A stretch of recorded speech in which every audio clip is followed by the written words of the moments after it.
When you first hear the instrument cymbals in relation to drumline, the first thoughts that probably come to mind are loud, bombastic crashing, or possibly even just holding for the rest of the drumline.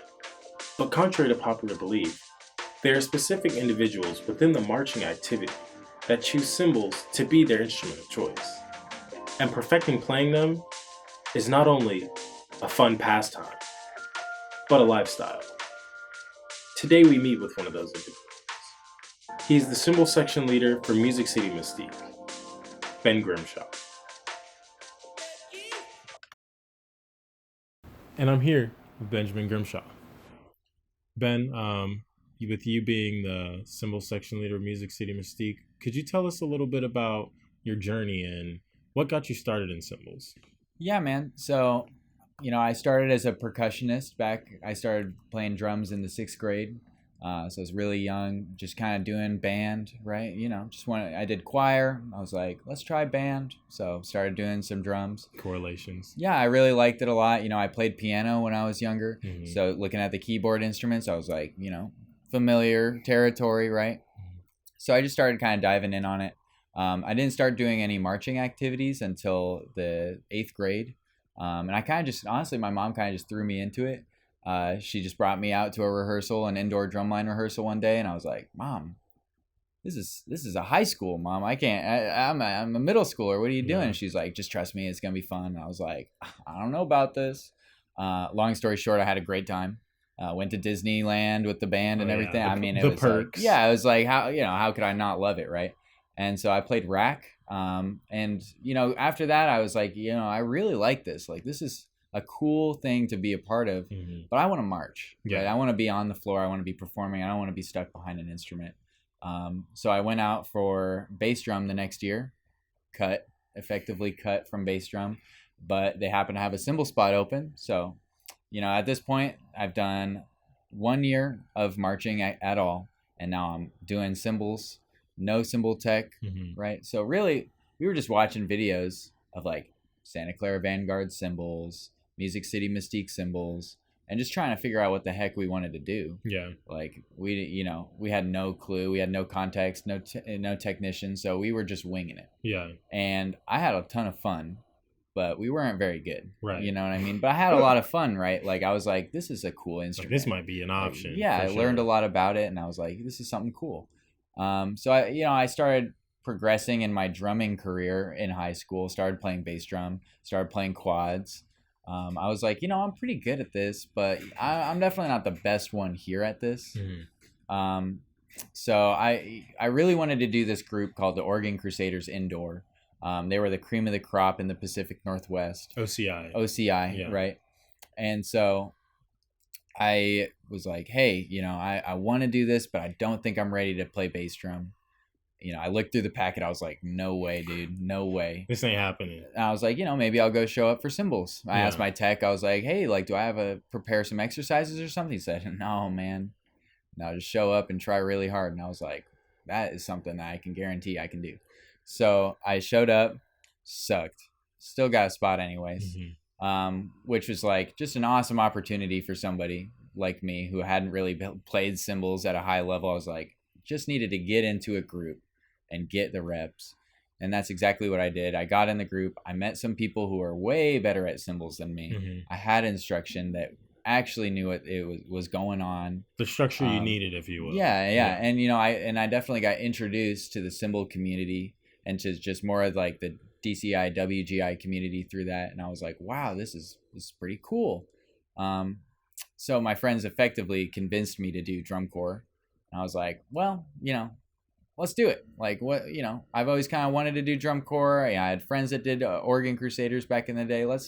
It's right down the road. Like, might as well. Yeah. And you had done high school at this point. And so drum corps is like the professional marching band, as some people refer to it. So it's like, it's the next step up. And I remember there was times where I was saying, before I even did fall marching band, I was like, I'd be down to do drum corps. Yeah. And the people I was talking to were like, whoa, like slow down, man. You at least need to do marching band first, Yeah. and then we can talk. But like, you know, I didn't know how to read a coordinate sheet yet, and I was like, I want to do drum corps, right? So I needed to get a little farther into it, but I knew that it was something I wanted to do, right?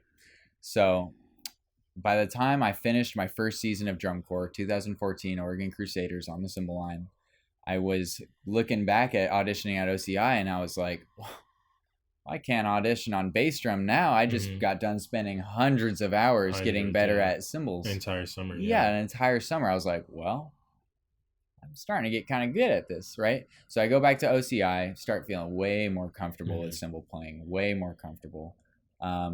And one of my best friends, Connor, he was marching the cymbal line with me, just got done marching drum corps together, and he got a call from DJ Charles Carty, asking him if he wanted to come audition for Mystique cymbals. And we had already kind of locked into marching OCI that season, so he turned the offer down. But that was really the first time that him and I kind of got to look at each other and think, this is something we could do. This isn't just out there, right? Yeah, this isn't just out there like something that's not really like is a big maybe. A big maybe turned into a big like, oh snap, like we could actually do this. Yeah. So we busted our butts for the rest of that winter. Really tried to like pick up the slack and just like get a really good WGI cymbal line out there.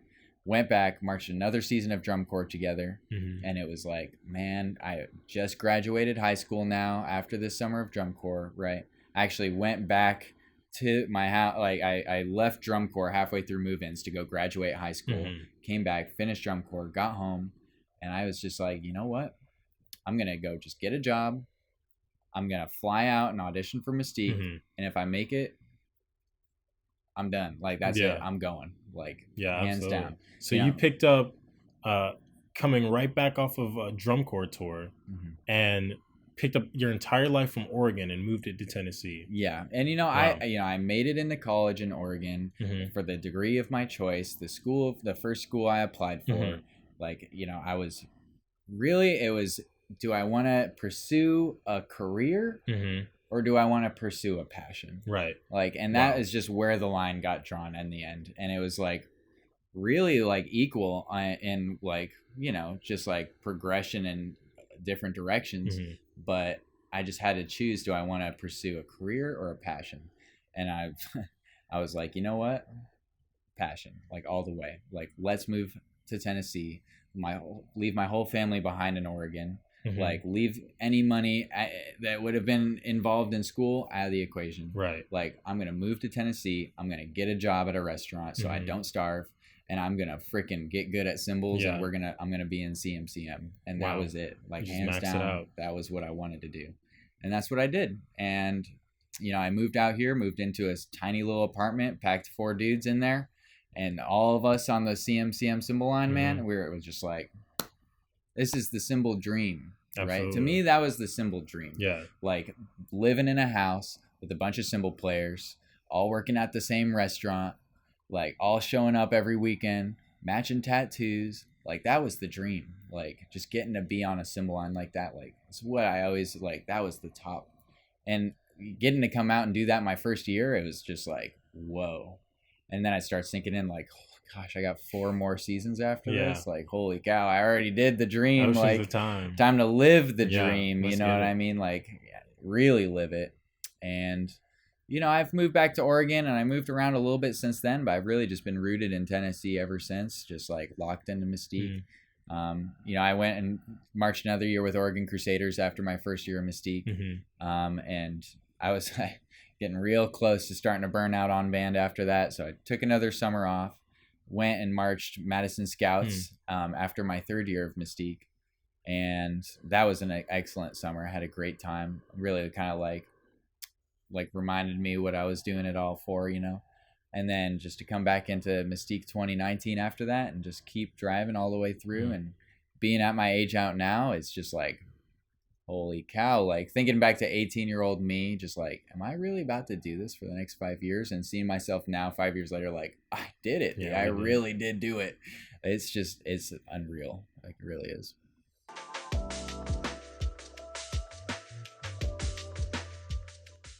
So you picked up your entire life that you had in Oregon and moved it out here to Tennessee for an indoor drum line. Yeah. That ensemble is Music City Mystique. Mm-hmm. Could you tell me a little bit about Music City Mystique and specifically the CyMBAL subsection that makes it so exclusive, and just what would make you want to move all the way across the country specifically for this ensemble? Yeah, definitely. So the group that I was marching in Oregon Crusaders Indoor, or OCI, we weren't a terrible drum line by any means. We were a low finalist drum line.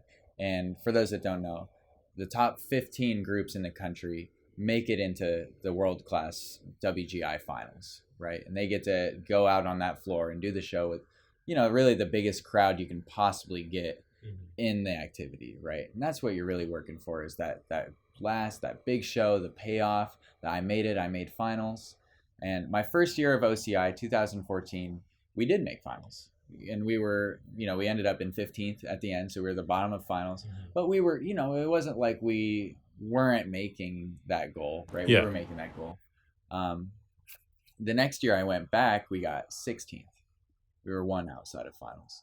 And a part of me just hated being on that teetering edge of finals, of just trying to make it to that last show. Like, I just wanted to be rooted in that last show. It was the top, but it wasn't enough for you. It wasn't enough. Like, I wanted to be the best. Yeah. And I remember I had so many weird thoughts running through my head. That's like, after that season, is like things like, I don't want people to just look at me and say they want to be me. Mm-hmm. I want to look at people and they say like, oh, I couldn't do that. Yeah. You know what I mean? Like, that was the level that I wanted to reach. That unobtainable level. That just like, who are these guys and like how? You know what I mean?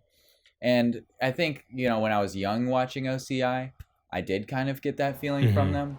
But then marching OCI, I would go see WGI finals and I would see the groups like Mystique go on, and I was like, what even are we, man? Yeah. Like how did we even make finals? Like, this is just crazy good. And going and marching Oregon Crusaders, our tech DJ, or Charles, he was a Music City Mystique CyMBAL alum.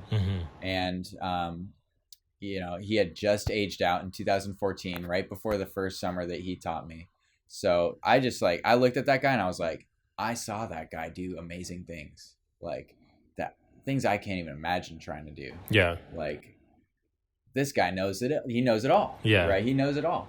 And so going into that season and then another season of drum corps being taught by the same guy who was this like huge Mystique guy. And I actually marched alongside of another CMCM member that same summer in Oregon Crusaders 2015.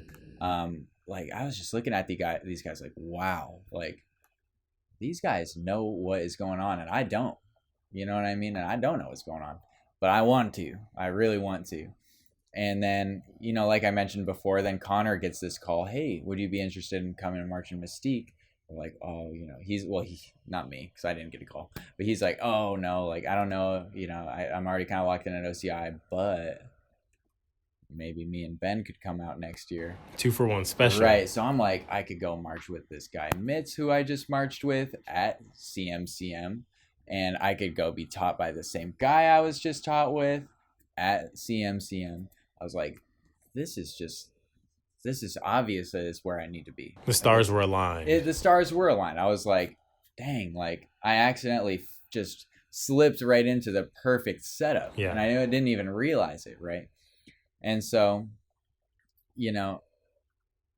just seeing Mystique at that level and then knowing that that's where I wanted to be, and then just getting that taste of like, oh my gosh, like, I can have this. Like, this is not something that's unattainable. This is like, I could really do this.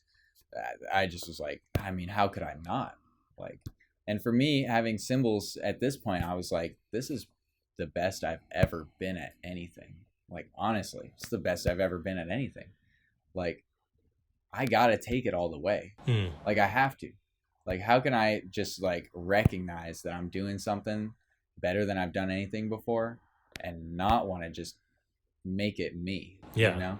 So, you know, I had a lot of influencers that kind of made me want to come to Mystique, but in my heart, I knew that that was my pathway to get me to being where I wanted to be as a cymbal player, to being where I wanted to be, not only as a cymbal player or a band member, but as like a person moving out of the house at 18, going across the country, being independent financially, and just like pushing the limits of like, I can take care of myself and I can be one of the best in the world at this. It was this all-in-one package of like, I just want to go out and just grow as a person. So, and I definitely think that I was able to get that. And not only just coming to Mystique, but being on a line like CMCM, Symbols of Music City Mystique, with the amount of history and brotherhood and just like the absolute undeniable fact that this line is a innovator year after year in cymbal playing. Like that was like, I gotta be there, man. That is everything that I need. And then coming out to the actual ensemble and realizing that I just loved the way that we did things there. I mean, you just can't beat it, man. You just couldn't beat it. And I was hooked after that.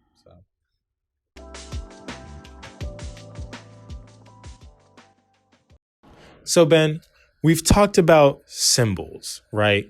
Your journey leading you from the Pacific Northwest down here to the South. Your journey from going from the front ensemble of your high school all the way to a world-class cymbal line. But some people out there might not necessarily know what cymbals, especially in this context, really means. Could you give us a breakdown on cymbals and I don't know specifically if there's any differences in styles and why you chose the one that you chose? Yeah. So there's a lot of different styles of cymbal playing, right? And at first, a lot of it comes down to just where you're marching and who you're getting taught by, right? Because really, at the end of the day, the tech gets to decide what kind of cymbal player you're gonna be, especially if you're fresh and you haven't played cymbals very much.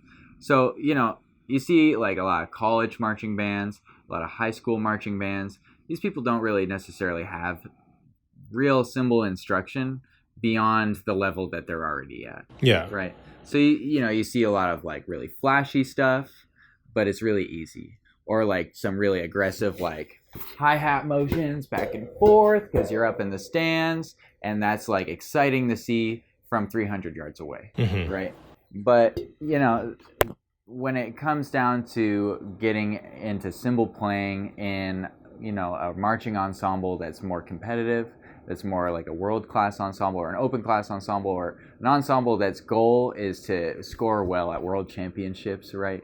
Then it starts getting a little different. So, as a cymbal player coming into a new line at Oregon Crusaders Indoor, what was really offered for me was a mix between a couple different styles, almost like a hybrid style. And so I got to really play around with some different ideas. You'll hear a lot, there's East Coast cymbal playing, and then there's West Coast cymbal playing, right? And so we were really a hybrid of the two. Okay. West Coast cymbal line, they're really, they do very aggressive, large preps and push-throughs. Their visuals, they typically will stay on hand. Okay. And not really typically. A West Coast line is pretty much exclusively on hand, which means they don't really leave Garfield grip, right? And they're doing things like crashes and then like a whip and a ripple back and a crash and then like, like some sort of pose and a ripple back and crash. And it's effective. Like it really is effective. And when it's done well, it looks really, really cool. There is a whole other side of cymbal playing, which is commonly referred to as East Coast cymbal playing or offhand cymbal playing, which is what Music City Mystique has always kind of been known for. Okay. And that includes you taking your hand more out of the strap, catching things on the edge, pulling your hand all the way out so you're in 4 fingers or you're only in thumb and you're doing visuals from these angles.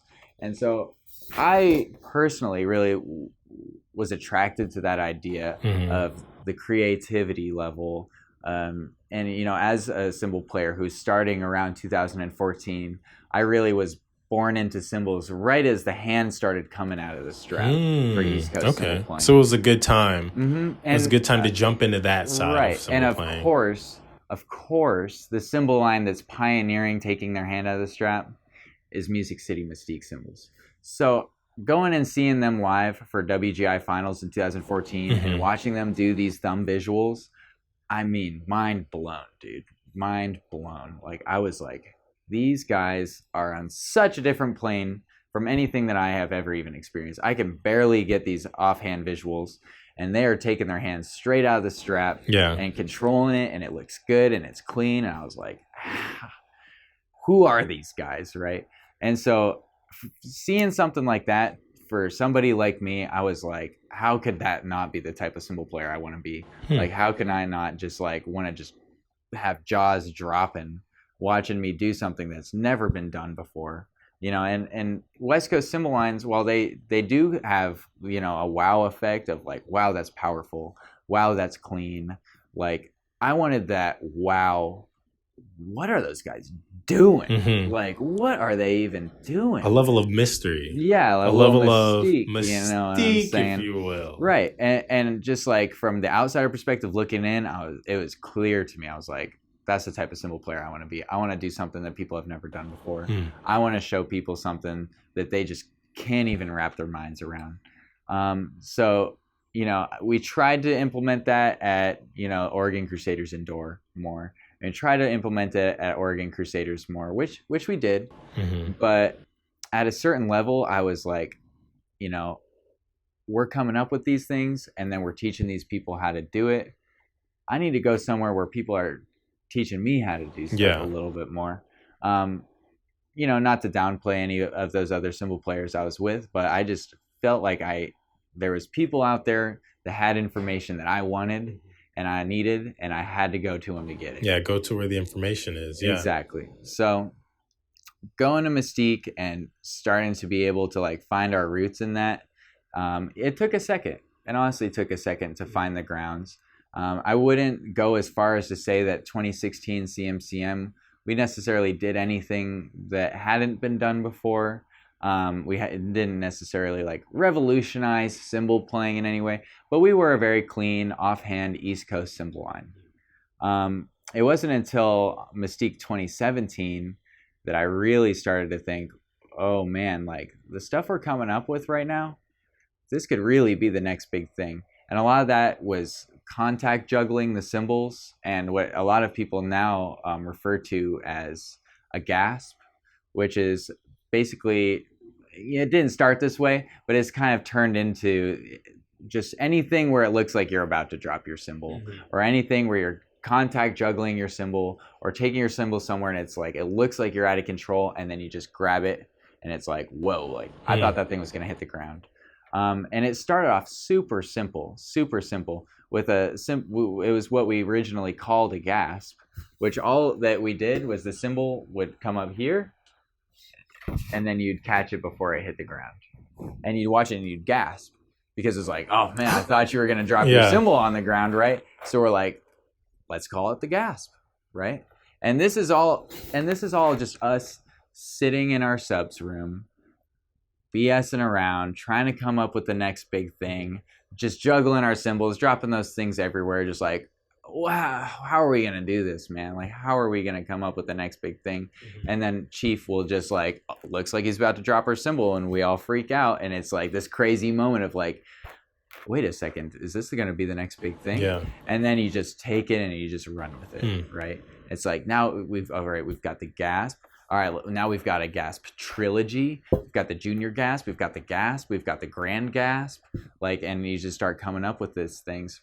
And in our minds at the time, we're like, the whole world is going to know what the junior gasp, the gasp, and the grand gasp are. And then 2 years later, you look around and everybody's like, check this out, it's a quadruple tornado gasp. And they're just flinging that thing everywhere and then catching it. And we're like, okay, that's not really a gasp. Yeah. But that was like the mark and really, pioneering that you left. Right. And it really wasn't up to us at that point. Yeah. We just planted this seed of look at what you can do. Mm-hmm. And people just took it from there. And now people come up to me and they're like, look at this gasp that I came up with. And in my back of my head, I'm like, this guy doesn't even know what a real gasp even means.